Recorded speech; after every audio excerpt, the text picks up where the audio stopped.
watching the storm footage yesterday and today, path of destruction moving northeast. So, how do you believe in God? The storm hits here, but sweeps there, doesn't hit there. So, those that were hit by the storm were punished by God. And as the storm moved up there, those on the east coast of Florida who were spared the storm, let's say from Miami and south of wherever it hit, they were spared because God favored them? I don't think so. So, how do you believe in God in a time of natural disaster? I don't have an answer for you. How's that? That's my answer. Goodbye now. No, I'm not ending it here. But that's my answer. I have no answer for this. I read a book once years ago that said he was a reform thinker, a liberal, not politically, a reform thinker in terms of the Jewish religion. And he said that he looks at the tragedies on the earth and the horrible things that befall people. And he said if you believe God was omnipotent, he would stop believing instantly. So he believes that God is omnipresent but not omnipotent, meaning God doesn't control every action that happens to every one of us every second. And I lived with that for many years because you can't accept that the children who were suffering from leukemia, the children suffering in the back wards of hospitals from cancer, are being punished for something they did or something in a past life. I don't believe that. And we look at the world and we ask ourselves, what is the meaning of all of this suffering? We drive ourselves every day to make money, to make a living, and then beyond that, we want to make more money and make more of a living, and then take something from someone else, even though it doesn't give us anything. And we keep getting and spending and spending and getting and getting and spending and spending and getting. And okay, that's life. That's life. You can't say it's purely capitalism because it goes on even in the village system. I've seen it in village systems. It's man's nature. So where is the answer?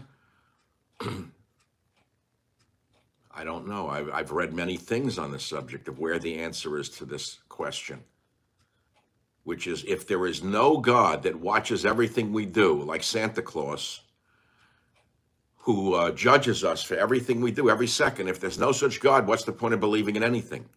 What do you believe in? Well, you can believe in right and wrong. God, there's a halo around my head today. Look at the back.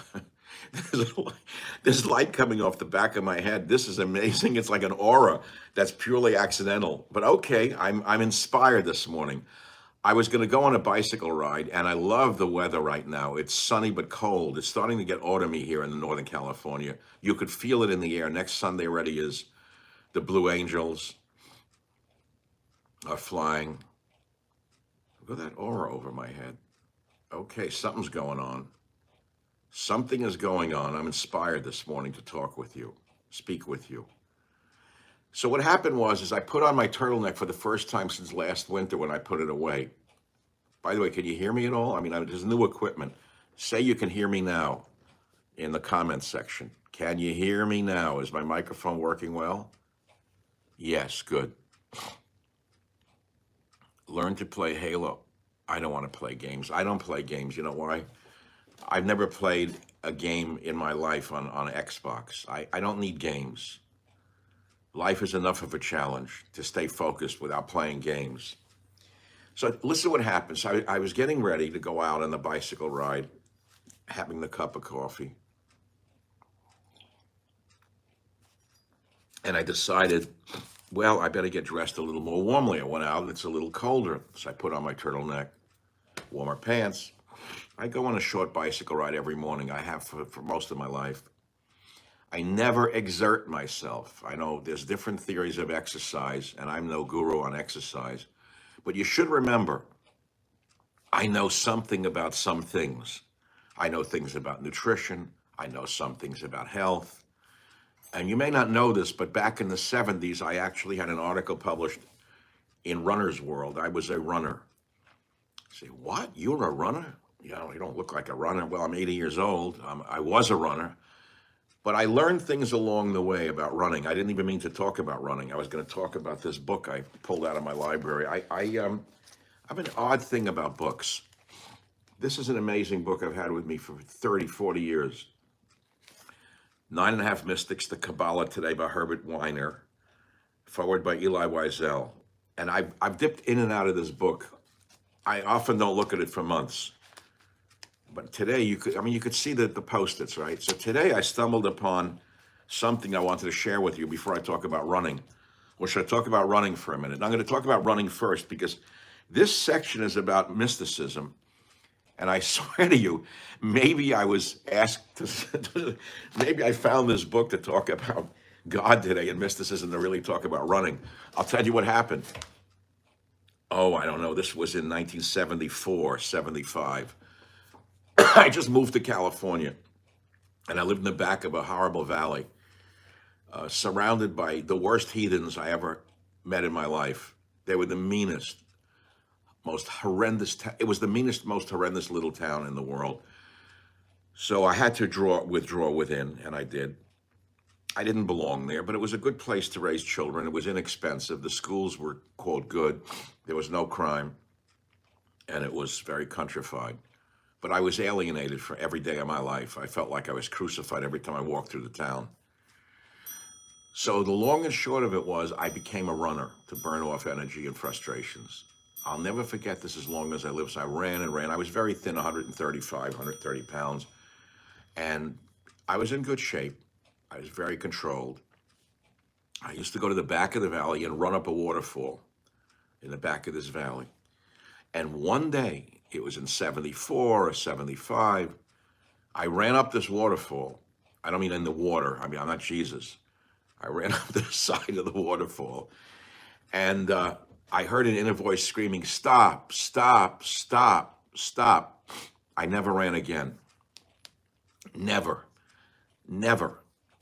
It was my inner being, listen to the inner voice. We have an inner voice. If you have many inner voices, that's another story for another topic, for another day, how to calm them and bring them all together. But today, listen to your inner voice. If it's screaming stop, don't listen to your trainer, stop. The trainer isn't your body. The trainer isn't your soul. The trainer isn't your ancestry. You are the kingdom. The trainer is an outside advisor. And what an advisor means, I don't care who the trainer is or how tough they look, they're mortal just like you, and they have their own inner balance, or should. But you have to listen to your own inner voice. So what happened was I stopped running. And the reason I stopped running is because I knew I probably would have died if I kept it up. My body wasn't made for running up a waterfall every day. You know how many people died in their 40s from running? That famous story of Jim Fixx, a great runner, F-I-X-X. Now, that's an interesting story. Remember, I wrote that article in Runner's World. I wish I could find that magazine article. I probably could research it somewhere and find it. But Jim Fixx was a famous runner, and he died of a heart attack on a hot Vermont road one summer day. It was 102 degrees out. So people say, well, he died from running. Well, he didn't actually die from running. He believed in exercise. He thought exercise does it all. He didn't believe in diet. He poo-pooed the idea of reducing the intake of saturated fats and such. And he believed only in running. He thought running would purify and cleanse his arteries, and he didn't need to worry about diet. He was wrong. He died. So I told you the other day, my thesis chairman taught me that he did many, I think, autopsies. And he said he's seen many people who died of heart attacks in their 30s and 40s whose arteries were completely clear. I told you the other day in my prior YouTube piece that I learned in the 70s when I was getting my doctorate at UC Berkeley from my thesis chairman that there are three components of health and disease for that matter. One is genetic, one is environmental, and one is the unknown. We can't control the genetic, we can't control the unknown, but we can control the environmental. So that means don't jump off a building without a parachute. That means don't eat disgusting fatty foods day and night. Don't ingest excessive amounts of sodium. Watch the cooking shows, handfuls of salt into every dish. Now the counterpoint, oh, we all need salt. Of course we all need salt. We need about 1 gram a day, not 10 grams a day or 6 grams a day. That's where high blood pressure comes from. So I remember when I was studying nutrition in the 70s, there was a big thing about hypertension amongst African Americans. It was traced directly to the high quantities of sodium that were found in so-called soul food. It was well known. Now everyone's forgotten it. They don't know where it comes from.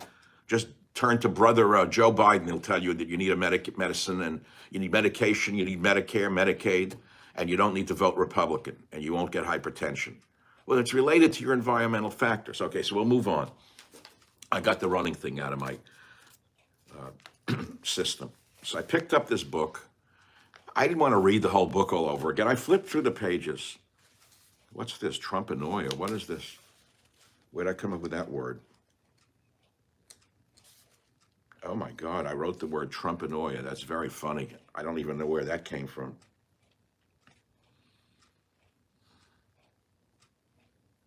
It's about the demonic man. Wow, this is too heavy for me right now. It's too early in the morning. Here's something for you. Nathan of Gaza pointed out that the numerical equivalent of the Hebrew word for snake is the same as the Hebrew word for Messiah, a symbolism reminiscent of the ancient Gnostic rites. Now, I could talk about that for an hour. I'll just repeat it once, and you think about it. Nathan of Gaza pointed out that the numerical equivalent of the Hebrew word for snake is the same as the Hebrew word for Messiah, a symbolism reminiscent of the ancient Gnostic rites. Oh, snake and Messiah. So, for example, Stalin was a Messiah to Russians, and he was a snake. Hitler was a Messiah to Germans, he was a snake. Bernie Sanders' mentor, Pol Pot, was a Messiah to the Cambodians, he was a snake. You get it? Mussolini was a Messiah to Italians, he was a snake who ruined Italy. Get it? Never worship a politician, no matter who they are, left, right, or center. They're only men. Some of them have better ideas than others, but they're only men. So don't worship man. Who should you worship? That's your business. So what did I want to read to you today? I wanted to read this one little paragraph, and I've been talking already for 13 minutes, so I have to wrap this up quickly before I'm punished. There is no such thing as mysticism in the abstract. There is only the mysticism of a particular religious system, Christian, Islamic, Jewish mysticism, and so on.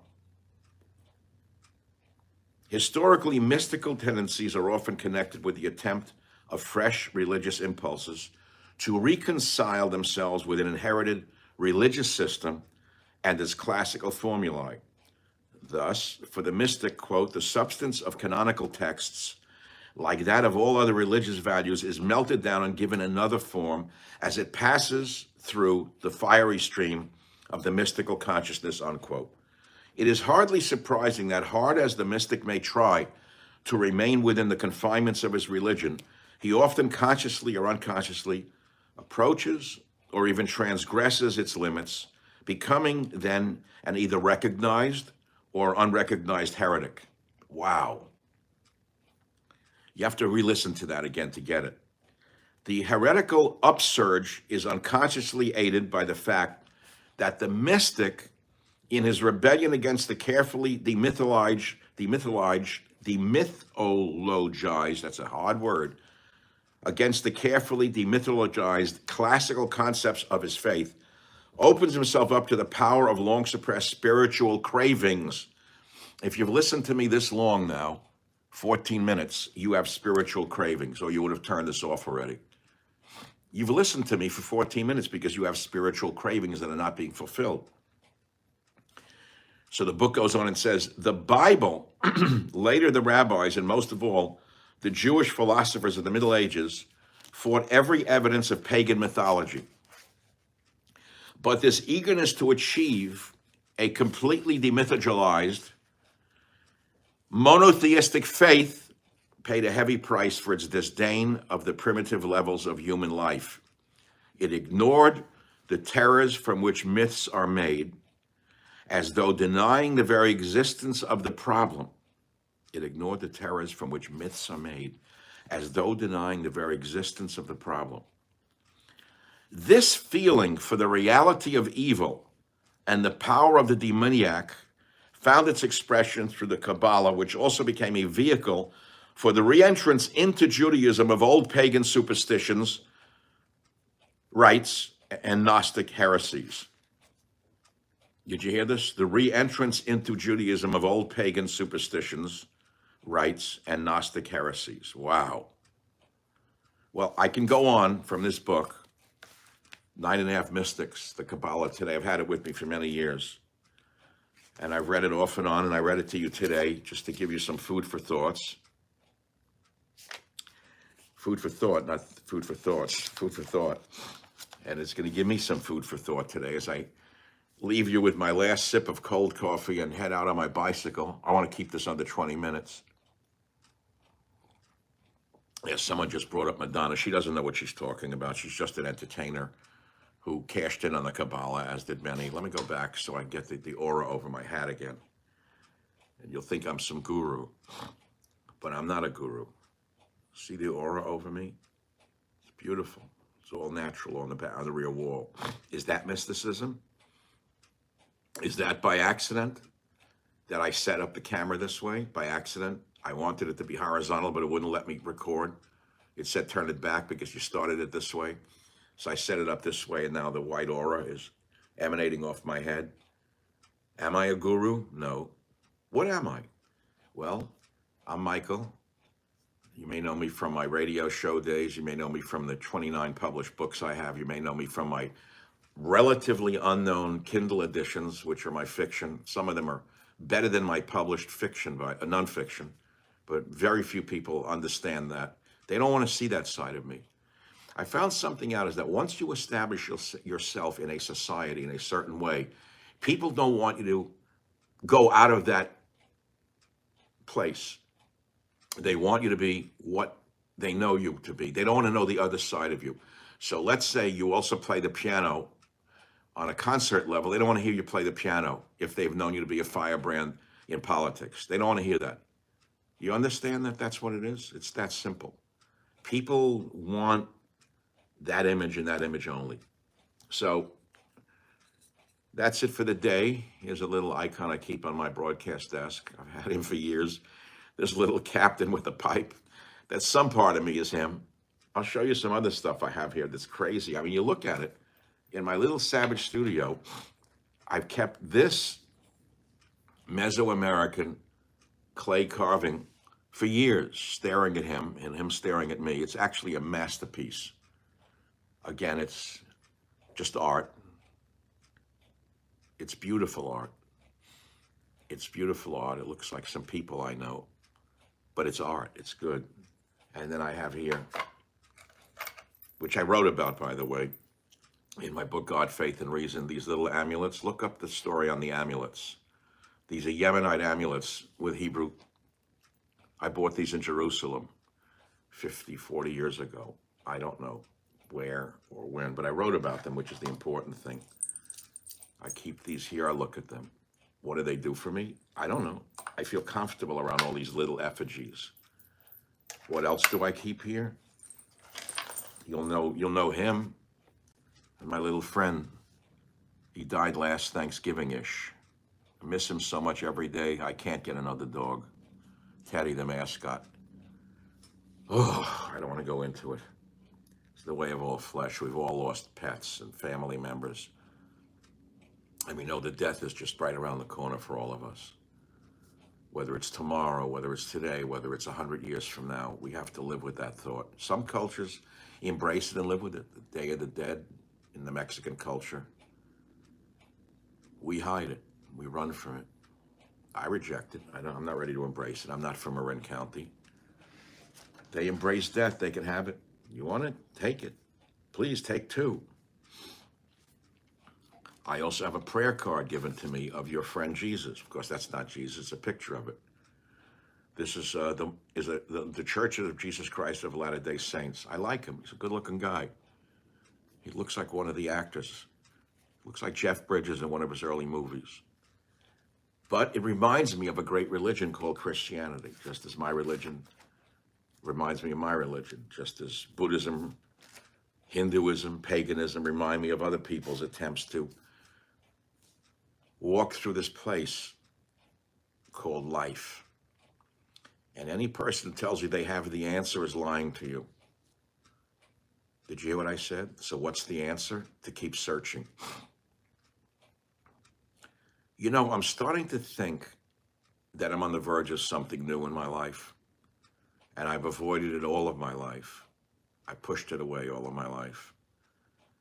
But I don't know, I may have to do this very soon, or I may not, because I don't know if there's any other road. I never thought I would reach this age. I never thought I'd live past 40.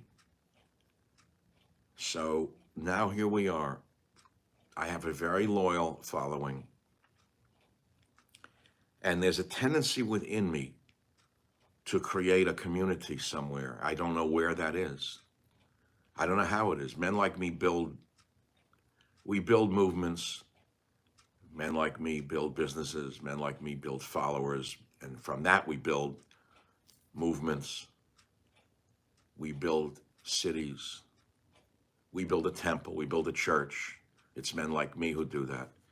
I've never built a temple, never built a church, but I've always had that feeling in me to build a following, to build some kind of ideal community. I almost once, 30 years ago, created Savageville, where I was going to develop houses and it would be a retirement community. I never did because I'm not a developer. It was a totally different idea. And that's not yet. I don't want to be a guru. I'm not looking for 17 Rolls Royces in Oregon with 35 girlfriends. You have one girlfriend, you can take care of her, good for you.